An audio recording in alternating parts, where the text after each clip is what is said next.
Welcome to the very first episode of Viral by Design. I'm really excited about our first guest, Annem Hobson, not only because she's a massive foodie like me, but also because she's managed to make multiple things go viral on a massive global scale almost effortlessly. You probably saw the cheese advent calendar last year when Annem was featured on CNBC, Good Morning America, Fox, and a whole host of other media outlets, which is pretty damn incredible for a blogger from England. Annem's also gone viral with the revolutionary Cheester egg, which is an Easter egg made of solid cheese, and also unwittingly became a Reddit sensation thanks to a pretty amazing meme that her husband Mike made of their wedding day. The really interesting thing about Annem's success is that it's enabled her to build a community of customers that really love everything she does, and there's a really high likelihood that they'll buy everything that she now releases. And this means that every time she launches something new, there's an avid list of customers waiting there ready to buy. Anyway, without further ado, here's the conversation that I had with Annem.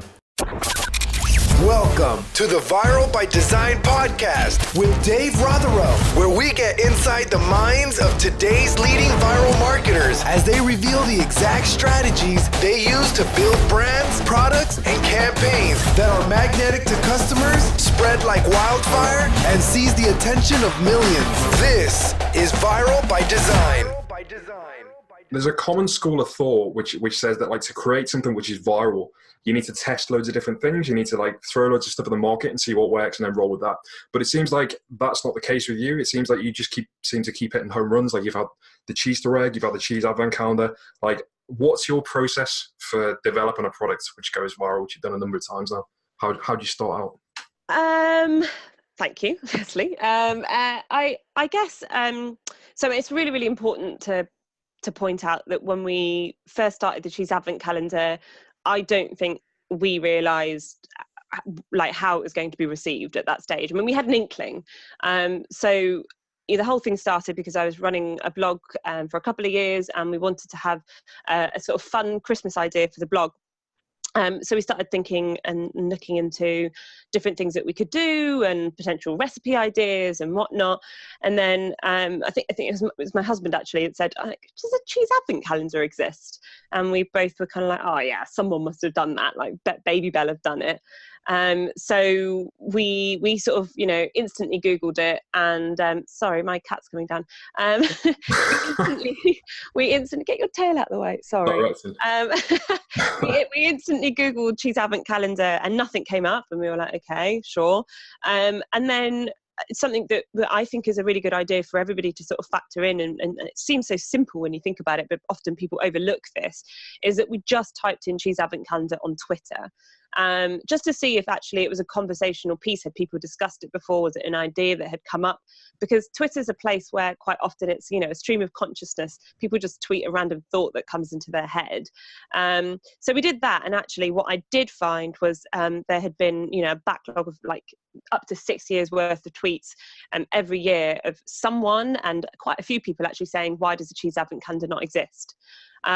So I think immediately that was a bit of a light bulb moment of, oh, okay, this is something that people have been asking for about 6 years. Literally no one's filled the hole, maybe because they weren't looking in such a non-traditional way to get feedback. I think with large corporate companies that have been running for years, often they might be looking for new product development via more traditional routes, which is having, select groups of people coming in and doing user testing and, trial runs, and which all cost money. But sometimes something as simple as just typing something into Twitter can yield very interesting results and kind of put you on the right path. So that was when we realized that there was definitely an idea in there somewhere. So we just went, right, cool, we're just going to make one ourselves. Again, with very little thought, and just to kind of go, at least this is something that someone will talk about. So bear in mind that my initial objective was actually to get the blog talked about and to kind of I suppose just have more traffic coming into my blog. That was the original objective. So we made it, and my background is in PR, so I sent it to a few press contacts that I'd previously talked to about other things, and kind of just sort of ha ha ha, I made this thing, it's really funny. I found, I wrote this blog post, loads of people have been asking for it for 6 years. Nobody's made it, so I've taken matters into my own hands. Like, that was the general pitch. So a bit tongue-in-cheek and a bit funny. So we put up this blog post, and we embedded these tweets from the last 6 years just to show people that there was genuine value and, you know, need for this product. And woke up the next morning after having sent out the press release, and it had been picked up by like Comedy Central and the Metro, and 2 days later it had made it stateside and was on Good Morning America on Fox News. And it was just like, holy crap, okay, this is real. And it drove loads of traffic to my site to the point where it broke. So definitely had the desired effect, which was just to kind of raise more awareness and get more drive through onto the website. And then after that, I went back to, Christmas came to an end, January started, and I went back to my regular job and day job, and kind of didn't really give it very, very, very, very much thought. So a whole year went by actually where I wasn't really thinking about it in the capacity of a product, or thinking about, you know, actually making this thing. And it was the following Christmas that I kind of went, I should do something else with this. And, you know, obviously I've wasted a year. I've not actually made a product, but how do I even make it? Like, who do I get in touch with? How do I get affiliated with the dairy industry? How do I get interest from retailers? And then I thought that, you know, the only thing that I did know was that I needed a proof of concept, and not just by a few bits of, a lot of press coverage articles, but I need something a little bit more meaty and substantial, I thought. So we bought the URL cheeseadventcalendar.com. And we set up a capture so that if you wanted to support this campaign, almost like a Kickstarter, but without people pledging money, we could have gone down the route of a Kickstarter, but that would have gotten really complicated, because at that stage we didn't even know if there was going to be a product, and we wouldn't know whether, you know, what to give them in terms of rewarding and gifting. So Kickstarter seemed really complicated at that stage, and I just don't think it was quite that. So instead we just had a really simple, we want to get this product made, this is why it's amazing. If you want to help me as a simple blogger with no contacts in the industry, get this thing made, I need your support. So it became like an activist, like cheese not chalk. So we started this hashtag called cheese not chalk.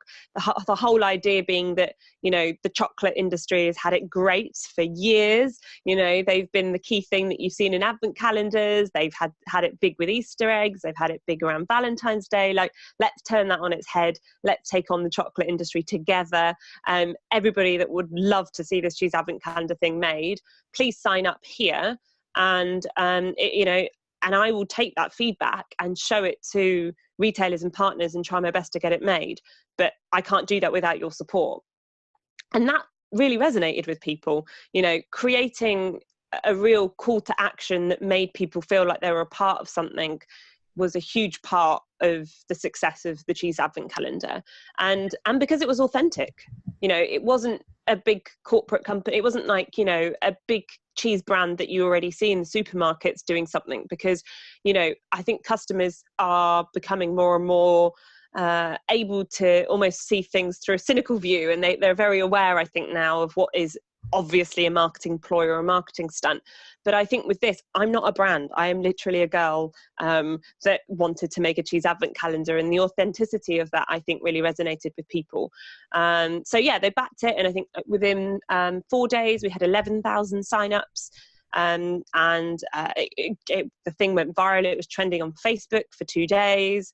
I got to meet Emma Bunton, and a bunch of other celebrities were talking about it, and it was just like the real, I knew it had legs the year before, but I think to be able to recreate some level of virality on the internet 2 years in a row with one product that no other competitors for some reason thought of making, despite all of that, was just it would have been a wasted opportunity if I didn't do something with it. Yeah. So it was that December that I just started calling around different cheese companies and suppliers. I had some contact me off of the back of the kind of campaign, but I think for me it was really important to find someone that was, you know, quick moving, fast, which is really hard to do, by the way, with quite a lot of very corporate companies. Like, you know, they can be very cynical and be like, oh, well, you know, the retailers have started thinking about what they're going to stock a year in advance. it's too risky. A lot of people don't want to take the risk on. And I ended up ringing up the marketing department just by Googling it on the internet. And so I walked into Sainsbury's and Tesco's and found that there's these little pick and mix bags that you guys, you might be familiar with. But they do like little miniature cheeses. So like Jarlsberg, Mexicana, and different cheddar, Ilchester cheddars, and they put them in a really lovely little bag, and they sell them in retailers. They're available in Waitrose as well. So I picked up that bag and I just turned it around. I was like, oh, the company is Northland. So then I went home and I Googled their name, found on their website a number that said it was for their marketing team, and it was the most hilarious phone call in the world. I just called them up. Hi, my name's Annem. I'm the inventor of a cheese advent calendar. I don't know if you saw it in the press. And lucky for me, the person on the other end of the phone went, oh yeah, we've all been talking about it in the office. So I was like, oh, okay, well, I was hoping that I could have a conversation with you, and et cetera, et cetera. And within a week I was in their office with a little pitch deck and my laptop, talking about all of the data that we got from the campaign, how the virality of it, the reaction that we'd had on social media, how many signups we'd had on the newsletter, and luckily for me, Northland kind of were one of the only cheese companies of the many that I met that I think kind of understood that ideas like this just need to be done. I think there are quite a lot of people that I met that were like, well, give us a couple of months to think about it, we're not really sure, we'd have to run it by and do some research groups, and Northland were just like, you know what, even if we do a really small run of them, let's try to make this happen. Yeah, I think you've hit something really interesting on the head there. The fact that these bigger companies and bigger corporations really want to do this stuff, but they don't have any idea how to do what you did, which is fantastic, by the way. There's a few things which you said to me there, which are really, really interesting. Stuff like polarizing the audience with cheese, not shock, create a brand around you, rather it being some big corporation that they might see. And this is another reason that they can't do it, these big companies, right? Because they're seen as like a big brand and people just see it as a marketing ploy. Whereas, the ingenuity of someone like yourself, smaller brands coming up with these really cool ideas, like being really close to the market, I think that's a huge thing, right? Yeah, definitely. I think if people can see that there's a human being behind this, it's lovely on so many levels. One, because I think you end up getting products on shelf that are a lot more in tune with what customers want, because you get direct feedback from them along the way. But I think also it's kind of inspiring. I mean, I'm constantly inspired by brands that I think are fantastic, that I've seen go through huge stages, and I remember being like early adopters of. So like a really good example is a brand called Pip and Nut, who sell these incredible nut butters, and the girl behind that, like I feel like I remember when that brand first came out and really taking notice of it, and now to see how far they've come, it's amazing. But very much in the forefront of my mind is knowing that behind Pip and Nut is this really amazing core team that started with this girl with this idea, and her desire to make these nut butters, and how she kind of pitched it around to different places. Like, I think that those stories, there's something about them, even if you don't intend on necessarily making food products, that is inspiring. Because I think many of us actually have some kind of ideas that we sit around with at home that never maybe always materialize. And as I say, they don't have to be food, it could be absolutely anything. And I think it's kind of nice to be able to kind of realize that there are ways that you can just change your perspective a little bit, and not to be afraid of putting yourself out there. And like I said, like, it was really embarrassing calling around these cheese companies, and I think you just got to say, if you don't ask, you don't get. Yeah. And I think I went into that, like, I remember being really like, what if they say no, and it'll be really embarrassing, and I don't know, maybe they won't really care about it. And in the end, it was like, well, what's the worst that can happen? I mean, the worst that can happen is that they'll say no. Yeah. So this is the thing, because so many people that I speak to, people who aren't necessarily, they haven't like taken a step into entrepreneurship, that they've not got a business or anything, but they've got these amazing ideas, but they're really afraid because they don't know the first step. But in reality, what you've pointed out there is, so when you launched Cheese Advent Calendar, you literally, as far as I remember, you just made a prototype yourself on your kitchen table.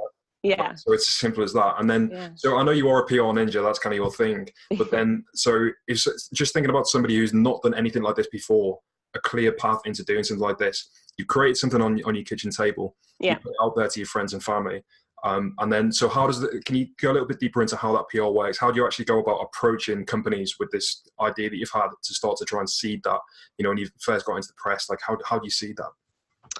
Do you mean how I went about the steps once I'd contacted the companies and actually getting it into shops, or do you mean? No, so that first stage when it first went viral, when you said you'd sent out the email, you'd sent out your emails, and the next day you woke up and it gone crazy. So that's like the first step, right? Really. Yeah. So how do you go about that? Are there specific steps you need to take, or is it just literally finding a list of emails and sending it out to these people? Yeah, definitely loads of top tips in terms of really making a success of any PR that you're doing, and even marketing or social media is and something I know, Dave, that you talked about a lot as well. Video content. I could scream it from rooftops when it comes to different companies that are planning on doing anything on social media or even with PR. I think these days online media is king. As far as, for me, it's been the most important avenue. I love print, and actually for me, when you get something in print, it feels really special because you get to touch it and feel it, and send it to your mum or whatever. But I think with online media, that's ultimately our focus is on there. It's what we come across when we're scrolling through our phones and whatnot, and the best way to kind of catch people's attention is having eye-catching video. Content is king. Video is definitely king. High quality photographs as well. Really make sure that when you are sending things out to press, that you thought about the easiest ways that they can get the content that they need, and try to put yourself into the shoes of those journalists, right? Like, they've got a job to do quite a lot of the time. Online press will have their own objectives of how many articles they might need to write, and also what kind of things to look out for. They're constantly looking for things that are on trend, and certainly they're always looking for things to write about that people are already talking about, something that they know would be shareable content effectively. And video content just helps with that, and photographs just help bring that into more of a reality. I think I've met a lot of people before who don't really get the press side of things, and I think just lose themselves and worry themselves a bit too much about press releases. It's important to have all of the information in one place, but really don't worry too much about there being some sort of magical formula to how that is, so long as you thought about it from the perspective of, if I was a journalist writing about this product, what are the things I need to know? What's the content, what's the video, what's the content, how did the idea start? And the other thing is, like, when you're writing all of those things, don't put your life story in there. Just pick out the things that would be really important. And so it's a really good exercise for you to do generally, because once you kind of figured out that format of what are the interesting storytelling parts of my product that people are going to want to know, that they would share with their friends and family, and that journalists would want to know, kind of hone in on those, and you'll probably end up with about 4 or 5 things, and keep it really succinct. And that's a really good exercise for you to generally do in any of the business side of things, because you'll have to then repeat that same thing to retailers and partners and whoever stocks your product. So just really nail that elevator pitch, if you might. And effectively, that's what you want to put in your press release. Yeah. You want to keep it nice and short, to the point, add a quote in there, and then the rest is just making sure that there's some fantastic photography and video content. I think to your point earlier, if you don't work in PR and you're kind of like, well, who do I send it to? How do I find journalists? Top tip, Twitter. They're all on Twitter. All journalists are on Twitter, most of them anyway. And certainly any that are, writing online content. And, kind of, you can tweet them directly. And also, sometimes they might be writing articles that they often kind of tweet requests out for. So if it's Christmas related, you'll find a lot of journalists are talking about gift guides and stuff on Twitter right now. So pay attention to that. But otherwise, if you really think it's something that there's a journalist that you've read their stuff before that you think they'd love, just tweet it to them. Like, I remember when I had first made that handmade one, I think we actually tweeted it to somebody that worked at the Metro, and just said, like, but didn't overcomplicate it, and just put, this really funny thing happened. Thousands of people, and again, it's that elevator pitch. Thousands of people on Twitter have been talking about having a cheese advent calendar for about 6 years. I finally made one. Like, bit more information here with a photo, and just something that would immediately capture their attention. But yeah, just really think about what it is in your story that is shareable in a way, something that a journalist would want to tell other people about your product. Yeah, so that's a really interesting point you made there as well. You know, the fact that when you're going out to journalists, you're saying, listen, people already want to hear about this. We've already proven the concept a little bit, you know? So, I mean, I guess that creates a little bit of validation in their mind that, okay, if I put this out, it's going to be useful, right? Yeah, totally. But be careful with that, because journalists don't always, but that's from a kind of consumer perspective. So it's fine to say loads of consumers have been talking about it on Twitter, but be mindful to not go to journalists and say, the Sun wrote about this last week, so did the Daily Mail, so did the Telegraph. Are you going to write about it now? Because then they're going to be like, well, it's old news. Why are you telling us now? So be really mindful of that, just because your product was written about in a certain publication, definitely don't put that in your pitch.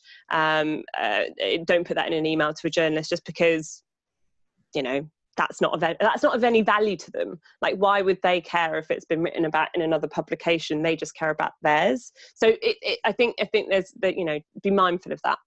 Right. So there's a few really interesting things which have been coming up here, which I think center around like really staying in tune, not just with the customers that you're going after or the audience, but also with journalists. You know, is like keeping an idea of what kind of content they consume, what kind of thing they're interested in, you know, playing to their interests. Like, it sounds like you did that when you first came to develop the idea of the cheese advent calendar. You were looking at what people were saying on Twitter, what was missing, you know, like kind of combining your own idea with that. How do you stay in tune with your audience specifically? We kind of talked about how to stay in tune with PR, but how do you stay in tune with your audience and find out what makes them tick? So in that early campaign, when we kind of put up the URL cheeseadventcalendar.com, we started sort of capturing people's interest in terms of, you know, sign up here if you want to hear about the Cheese Advent Calendar and any other cheesy inventions.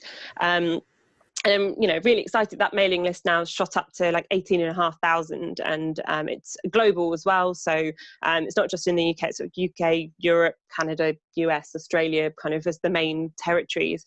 But we quite regularly now use that mailing list to get direct feedback from that audience and bring them along the journey. So you know, at the beginning of the year, we sent out an email to that mailing list and basically said, we're working on a couple of different cheese flavors. Here's a kind of, you know, 10 that we think could be quite tasty and could be quite nice. We realize that they're quite unusual, but what do you think about it? And what would you want to see any of these in the calendar? And could, you know, give us your feedback, basically select which ones you want to see. And you know, just kind of give us some extra feedback. Really easy. We just use Google Forms for that. You know, right. So mailing list, send out a link with a Google form and make it really compelling, you know, kind of like, you know, this product happened because you guys signed up to be on this mailing list. I want to bring you on the journey. I want you to decide what gets to be put in this calendar. Ultimately, you're buying it. You're the customers.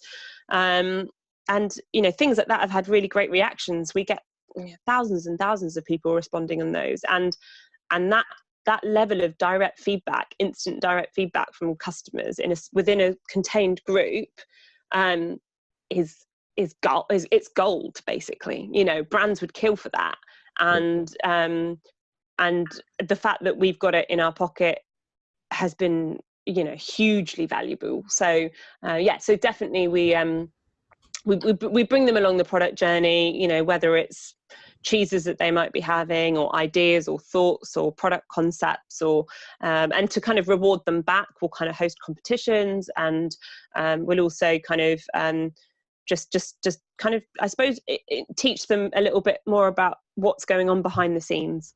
So that's always gone down really, really well, and people are really sweet. Like, they're really nice. You know, you get emails back going, really proud of you, well done, thank you so much for making this, and you know, you're the best, please bring it to this country, and you know, my husband would really like one. So people care about being talked to in a personal way within that forum, and it's been a huge part of the success.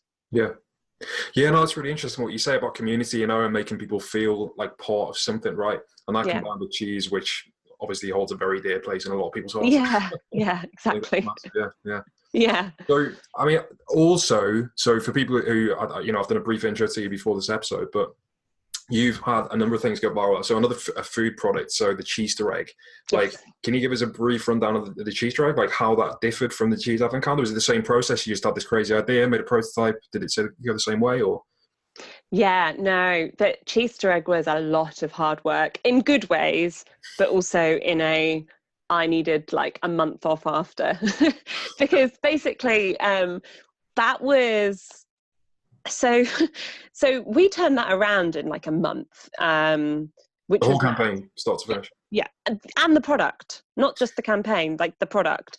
So um so basically I had this idea and I'd trademarked the term Cheester egg quite a few years ago because I always wanted to do something with it. And I was like, you know, I knew I was going to do something with the cheese advent calendar, and that was happening. And by the way, the Cheester egg we launched before the cheese advent calendar launched into stores. So this was again like a bit of a trial and error because at that stage I didn't know whether I could actually sell the product, or anyway, it was a load of there were lots of you know question marks around it because it was the first time that I was actually, although I'd managed to create some interest and have this big campaign of where people signed up, even though you've got that, you always have this imposter syndrome where you're like, yeah, but is it going to sell? So I had that very much so. So with the Cheester egg, I basically had this idea, tried to find out how you could make solid Cheester eggs. Turns out it's really hard. To create like a solid egg is out of cheese. It's really hard because a lot of huge companies that have scaled into being in supermarkets just don't have the machinery to do it. So I ended up kind of going, okay, well, we'll do an artisan version of it. So I got in touch with my old friends at Wild's Cheese. So they're based up the road in Tottenham, in London. And, you know, they are these two wonderful men like Philip and Keith who are really passionate about artisanal cheese, and they had their own really lovely varieties, and they've been going from strength to strength. They were a huge success. They have been a huge success, and but certainly, like, you know, they do a lot of cheese making classes. So they had already won a huge amount of awards before I met them to kind of do this idea. And I remember giving Philip and Keith a call because I bumped into them quite a few times. I'd done their cheese making courses, and I just sort of said, like, okay, guys, I've got this idea about this Cheester egg thing, and I really want to see if I can get it made. I don't know if you saw some of the success that I had with announcing a cheese advent calendar. We're currently getting that into production, but it hasn't been announced yet. But you know, the kind of furore it started on the internet. Would you be interested in doing a collaboration and figuring out how to do this? And I think it was Keith just instantly came back and just said, yeah, we saw what you've been up to on the internet, let's talk. And that was it. And so pretty much the next day I went in to go and see them, and you know, they were really excited about it. I think they saw it as like some, you know, nice bit of fun, and you know, they're really creative and up for ideas like that. So they started prototyping these eggs, which is the most hilarious process. So they've got their own unique recipes of cheese, and I think they tried like 7 different varieties of cheese into these molds that we'd made, these egg molds, to see if they would come out right. Because with artisanal cheese, you've got to let it mature, a rind forms around it. It's not like kind of supermarket cheese, I suppose, where the kind of the way that it's produced is completely different. So anyway, I went back to see them, and out of the 7 or 8 different cheeses, 4 of them looked like stones. And I'd say like the rest were passably eggs, and then there was one that was just like, yeah, that's the one. It looked like a dragon egg. It was brilliant. And so we ended up going with that cheese. It was called the Napier cheese, which is one of their recipes, and luckily for us, it was actually their cheese that had won quite a few awards. So we had like an award-winning cheese egg, which was really perfect. So anyway, we were like, they said, how many do you want to make? And I was just like, oh, you know, it's just a bit of an experiment. So yeah, we'll just make a couple of hundred. Is that all right? And they were like, yeah, a couple of hundred. Yep, cool, we can do that. So I was like, great. I'll get all of the rest of the molds ordered, and I'll kind of get the packaging ordered. So I was kind of very much heavily involved in getting some of the logistical things set up. Like, they were the cheesemakers, they're the experts, but kind of I ordered the molds and kind of found other suppliers for a few other bits and bobs. And so we got cracking, and literally, good pun, unintentional. Like it. So we got cracking, and we made a couple of hundred, and I put together this PR marketing plan. Again, going back to that same mailing list that had signed up for the cheese not choc thing. And still feeling a bit of doubt, like, oh, I hope they sell. I've just gotten poor Philip and Keith to make these bloody eggs, and they better sell, sort of thing, like being really, really worried. So we sent out this email to just the mailing list. It hadn't even hit press. I think we sent it out on a Sunday, and within an hour, Philip emailed me and was like, what have you done? And I said, what have I done? What have I done? He was just like, this is my phone right now. And it was just like Shopify going ding, ding, ding, ding. Like, it was literally like order after order after order after order. And that was just with the mailing list. And we were like, oh shit, have we already sold out? And yeah, like, basically we were nearing it. So then we realized that some press were already writing about it. So we kind of went into a bit of a panic, met up in the local pub up the road to celebrate and half scare ourselves to death. It was a bit of both, but we were like, oh God, what should we do now? And then we just realized that we had to make some more. So at that stage, Keith was rather comedy-like, ringing up the milk supply that he had, demanding that we get like extra gallons of milk. Squeezing the cows. We were like, right, we need some more staff. So I was like, on it, rang up all of my friends. Hey, would you like to work in a cheese factory for 2 weeks? Like, insane. And then it was like, you know, I took time off from work, and for about 3 weeks we were in a cheese factory making these eggs by hand, because they're artisan eggs. So yeah, like, we had, at some stage we had like back-to-back days of just making these eggs. And also you need to mature them. So once they come out of the mold, you've got to, Philip and Keith are having to, like, you know, wash the rind and make sure that the rind was coming out well, making sure that there's temperature control, and, you know, that they were coming along well, and testing them. And we managed to make I want to say between about 3,000 or 4,000 eggs in the end. And yeah, they all sold out.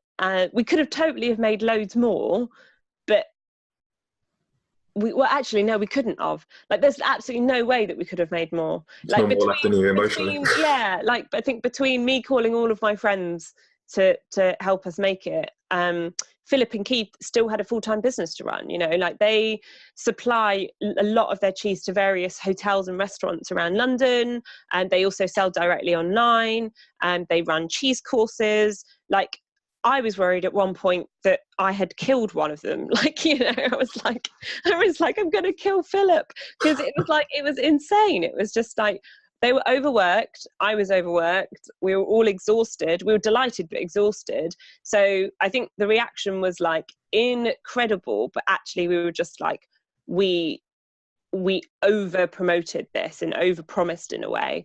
And so that was a really, really big lesson. But also kind of like a nice feeling. You know, I hate letting down people, and I hate disappointing customers. But, you know, we just couldn't manage. And again, with that, like, in all of the customer services, which I was handling, like hundreds and hundreds of emails every day from customers that were disappointed, I just had to be really human about it and say, look, I'm working with 2 men, you know, that run this tiny little business in London. I am 1 person. They are 2 people. Like, we've had to call in extra friends. I think it was just like a really human response back, saying, we're really sorry. We'll look into making more next year. But yeah, so I think with the Cheester egg, there are lots of things that I learned from it. One, again, the power of video. Like we'd done this really cool behind the scenes making of the Cheester egg. So we basically filmed the entire process of what happened in the dairy, how we made it, how we cut the curds. So that's what we're similarly doing again with the cheese advent calendar this year. But that video was a huge success. So when we sent out the press release, lots of journalists embedded that behind the scenes video within their press articles, which meant that the YouTube video was like trending at number 4, which is great. But again, it just shows the power of how much, you know, they really do want to have that content, and they will embed it into their articles. But, you know, key thing to note here is that despite the fact that obviously we know it's a promotional video for a product, but it wasn't an advert either. Yeah. You know, so I think that always be aware of that when you're creating content for press. Like, you're not speaking to the advertising, you know, partners at the Guardian or the Independent. Like, I wasn't talking to their ad manager. I'm talking to a journalist. They're not going to just put up pure ads.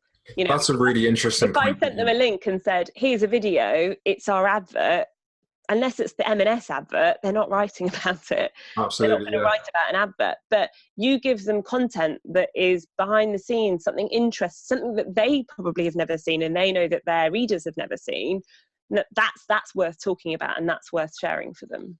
This is a really interesting point, you know, because especially in print media, I've found that there's a really fine line between paying $1,000, $5,000, $10,000 for like a full page spread, or being begged by that same newspaper for your story, you know? Yeah. and it's really interesting because both times there, you've ended up in a situation, because I know with the cheese advent calendar, that because I walked into Asda and asked the woman if they had any left, and she basically laughed in my face. She looked like she's been in a fight, like absolutely distraught from like the crowds of people that are coming and taking them all.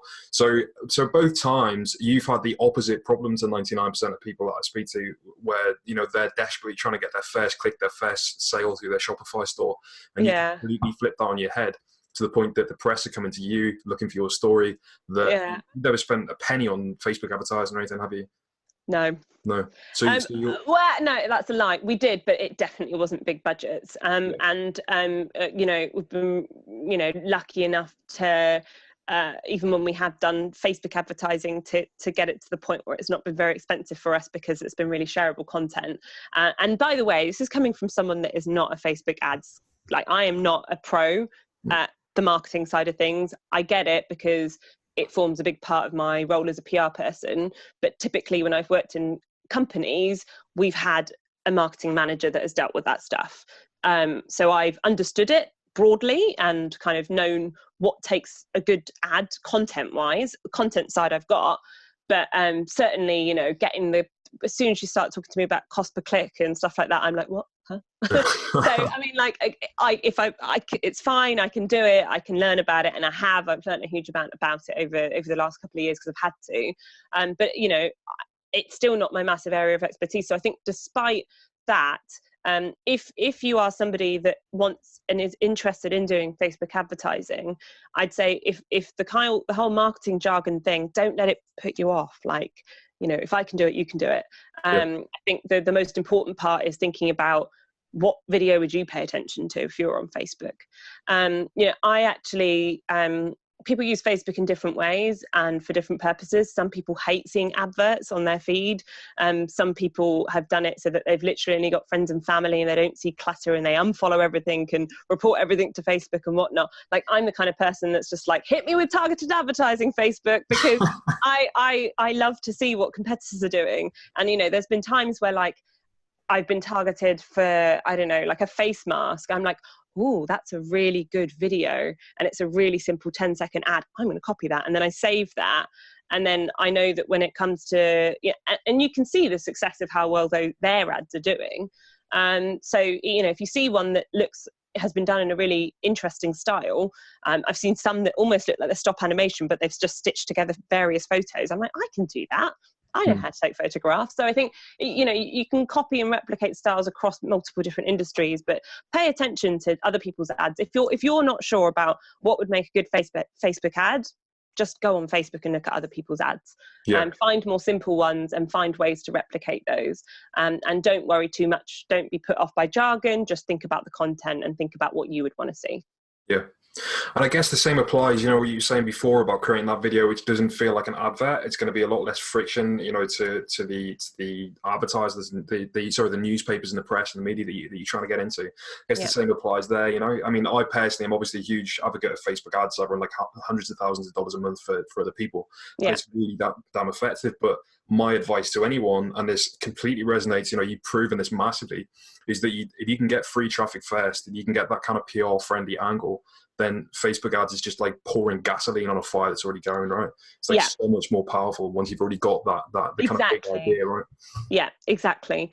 And, you know, and if you're lucky enough to be featured in, you know, places like Lad Bible and Unilad, like huge video focused, you know, Facebook pages, they quite often will be kind enough to put a link back to your Facebook page or your Instagram or whatever it might be. And that really, really, really helps.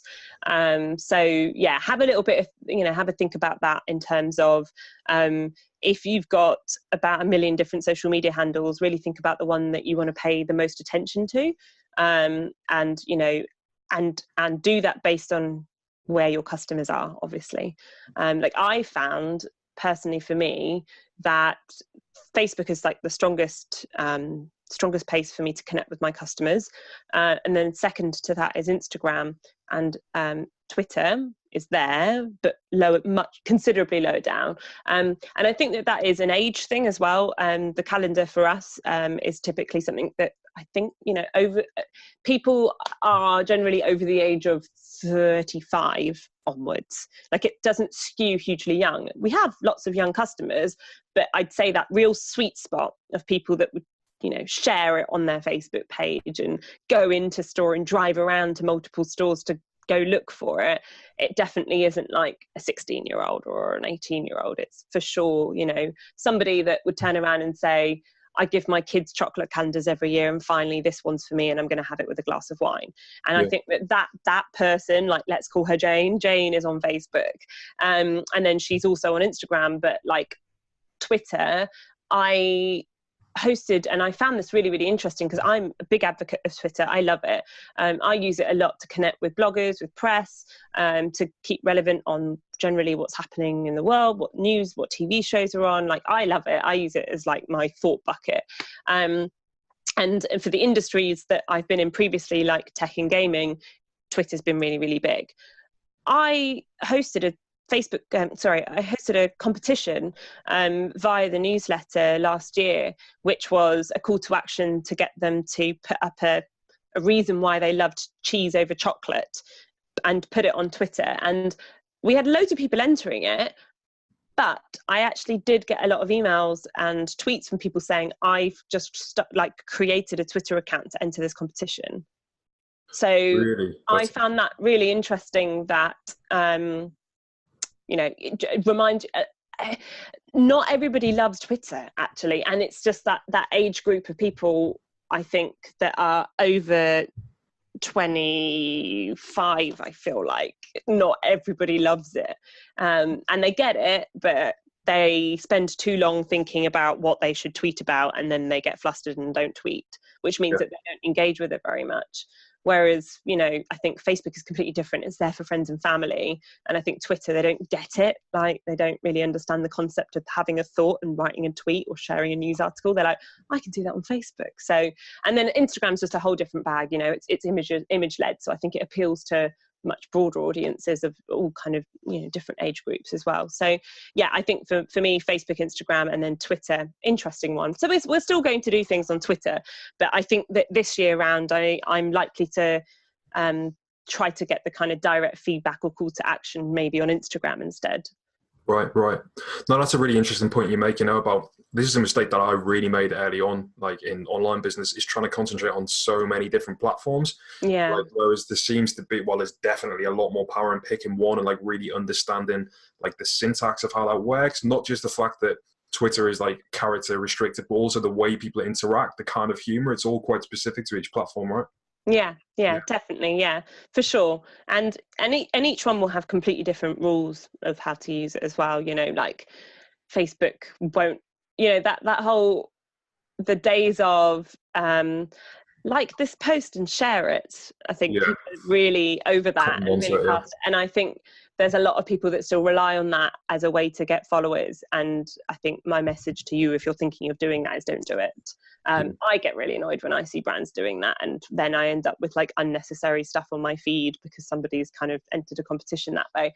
But I do think, you know, from reading Facebook rules recently, it's just something that they're not even wanting to condone or support anyway. So I generally avoid it if you've got a business page, because you want to stay on Facebook's good books and find better, more creative ways to get people to, you know, come into your page and use video as a tool for that. Absolutely, yeah. So while we're talking about platforms, I really want to talk to you about, because there's one more prominent thing that's gone really viral regards to you, which was your husband Mike made. Oh yeah. Oh yeah. Your wedding, talk about that. Yeah. Looking around, and just to give context to anyone who's watching or listening, so video of you guys waiting to have your photo taken for the wedding, and then everyone's looking around, looking a bit confused, not knowing what's going on, and then so he then superimposed John Travolta, the scene where John Travolta arrives at the house of Uma Thurman in Pulp Fiction, looking around, looking confused, colour matched it to absolutely incredible degree. I know, we looked like John Travolta was at our wedding. It's ridiculous, right? But this went massively viral. So was this like something, like talk me through that, was this something that Mike had an idea it might go viral, or did you just do it for fun, or like how did that start out? I think it was just a random thing that he did in his pajamas on his computer. But I think, but he actually, it happened again. He did that one. So I'll talk about this one. He's done it again before, and a couple of things that he's done have went viral as well. So I think he would be a good person to maybe briefly talk to about this as well. But so yeah, the John Travolta thing, it all started because I told him to edit our wedding video. And I basically said, we have a wedding video, but the videographer had given us like reams and reams and reams of raw footage. And not all of it was used in the final edit. So I was just like, oh, it'd be really nice if you could do something with the raw footage when you've got some time, and just maybe we can do our own version of the wedding video and share it with family at Christmas or whatever. And he kind of had been saying yes for a while and hadn't gotten around to it. And then I came home from work one day and he went, I've got something to tell you. I was like, what? And he was like, I edited our wedding video and now it's all over the internet. And I was like, what? What have you done? So I think he was kind of going through a phase where he was learning how to use video editing tools. So I think everything happened at the right time. So he was sort of like tinkering around with, you know, superimposing color matching and all of that stuff, and basically, yeah, put John Travolta in it and stuck it up on Reddit. He loves Reddit. I love Reddit, but yeah, he stuck it up on Reddit. And it just got loads and loads and loads of upvotes, and then ended up on like the front page of Reddit. And the internet is scary. Like the internet is like, particularly Reddit makes you realize the power of how crazy people can be, because there were like thousands of comments and they were absolutely hilarious for me, because they were like things, someone was sort of talking about my bridesmaids, someone was like, oh, I would do the one on the left, like, who's the old dude in the back? So like for us, these are our wedding guests all of a sudden being scrutinized by the internet. Loads of people said that I look like Shia LaBeouf. Don't know. What? So it's a compliment, huh? I think so. And then really, really, really super crazy, there were like ex-boyfriends and girlfriends popping up going, I used to date that girl, or I used to date that boy. Or there would be someone crazy enough to then hunt down our actual wedding video, but like a trailer that the videographer that we'd originally used, which no one would have known the name for. No one actually even knew our name. We hadn't put that up. Somehow, so I guess like someone who maybe did know us had maybe commented and our name, and then like it just became this mental thing where somebody managed to hunt down our actual wedding video, and then that was like posted in the comments of that, and then it just started getting really creepy, and then it was like, oh, it's really, really, really funny, and now it's kind of creepy. Make it stop now, please. Yeah. Yeah. But then luckily it did stop after a while. But yeah, that was really kind of, just utilizing the power of Reddit, and I think it just really was just a really great funny video, because it, like you said, it was just like perfectly color matched and to perfection. He has done a couple of things though that have managed to get like a similar, he seems to be on a bit of a streak, like quite a few years ago. Before that, he had made like an infographic that was kind of tracking different movies and whatnot, and Shortlist magazine picked up on that, and so he sort of manages to create content that does quite well. And he did do another one, which was when Leonardo DiCaprio finally won an Oscar. And that was kind of like a big joke in the internet world, because he hadn't won one previously. And it was like, oh, he finally won one.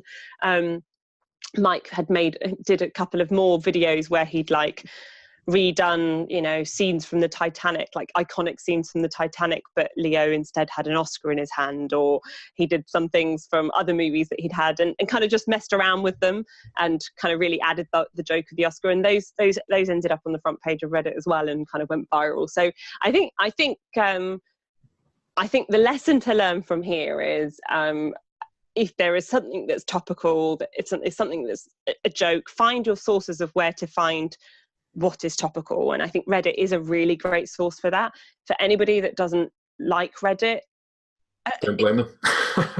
I think it's funny, but like, I get it. Like Reddit, it's a wild west, right? It's a wild west, and it's a completely unique area on the internet, and you sort of say what you want. But it depends on like how you use it, I guess. And like I follow all sorts of like, I think I wake up to seeing different cat pictures every morning, like just use it in different ways. But I think it is a really good way to just realize what kind of jokes are bubbling on the internet world, like what memes are funny, what's the joke on the internet, basically, what's the topical thing. I think you can very easily get a gauge on what's funny and what's humorous via sites like Reddit, and if you're quick enough, you can jump on that. Off of the back, funnily enough, of the John Travolta video that he did, he actually got contacted by a fashion company who wanted him to put John Travolta into a London Fashion Week video. So he got paid work out of it. He was on cloud 9. He was just like, I'm getting paid to make a meme.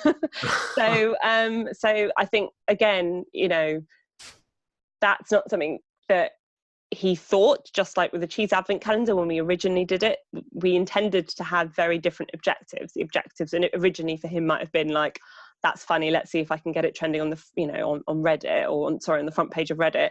Cheese advent calendar, that's funny, let's see if we can get people onto the website. We started with very like, let's just get this thing talked about, and then it can lead to other things, like a cheese advent calendar, or paid work from companies that realize the power of a powerful meme, or something that's a good joke on the internet, and then paying you to recreate that too. So there's so many different avenues of how you can do things. Absolutely, yeah. But it seems like the common theme throughout this is that you guys stay really close to your audience on these social media channels. You see that you and Mike are both big Reddit users. Yeah. You go to Twitter for research rather than just kind of looking at random graphs and having ideas in your own head, really digging into what people want. It sounds like the success, not only the cheese advent calendar Mark 2 and 3, but also the cheese draggers come out having a list of really engaged people, and like actually talking to people, really staying in tune with your market. That's really interesting, Yeah, definitely. I think if you don't do that in this day and age, you'll be left behind. And there's so many ways that you can get direct feedback now that don't necessarily need you to spend money or have the backing of a huge company, or there's many ways that you can just kind of by all intents and purposes just kind of create something at home and test it out. And definitely take advantage of the fact that we are a lot more, I think,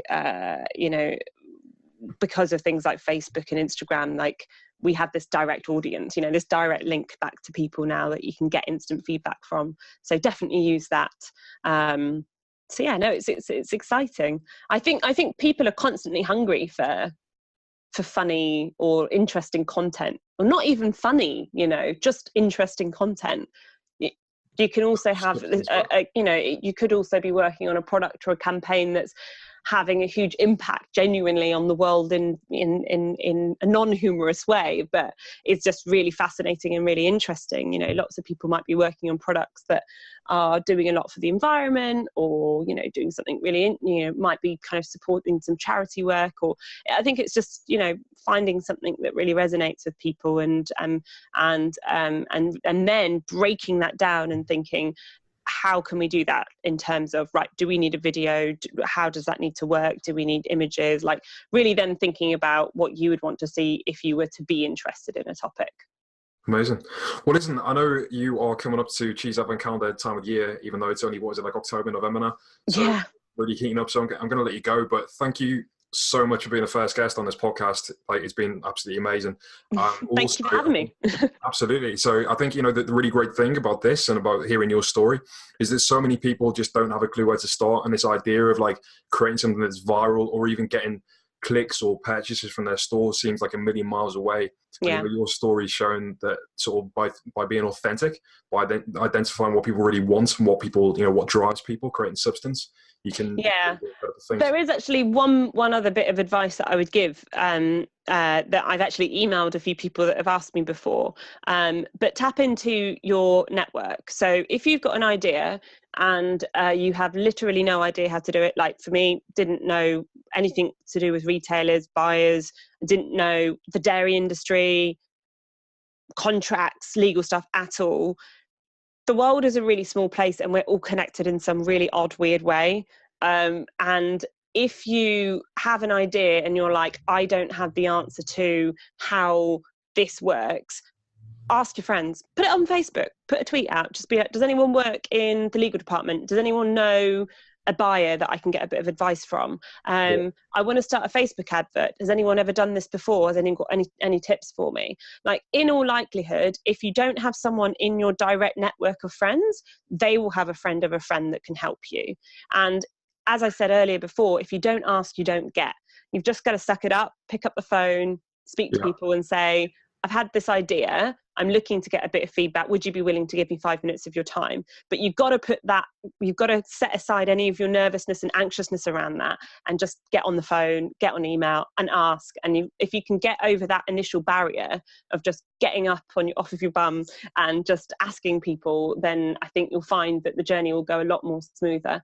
And that's definitely that's the hardest part, I would say, motivating yourself to kind of get over that initial imposter syndrome. So once you do that, I think you'll find that things are a lot more simpler. That's awesome. Amazing advice. Thank you so much, Annem. Well, that was a pretty incredible first episode. Thanks so much to Annem for sharing some really great insight and actionable tips for people who want to get started creating viral products. If you want to grab your own cheese advent calendar, you can pick one up in Sainsbury's or Asda in the UK, or in Target in the USA, or just head over to sowrongitsnom.com to find a full list of suppliers across Europe and globally. You can also follow Annem on social media with the handle sowrongitsnom. Thanks for listening, and see you next time. This has been the Viral by Design podcast with Dave Rotherow. For more viral marketing secrets and to get detailed cliff notes on all episodes, visit viralbydesign.net.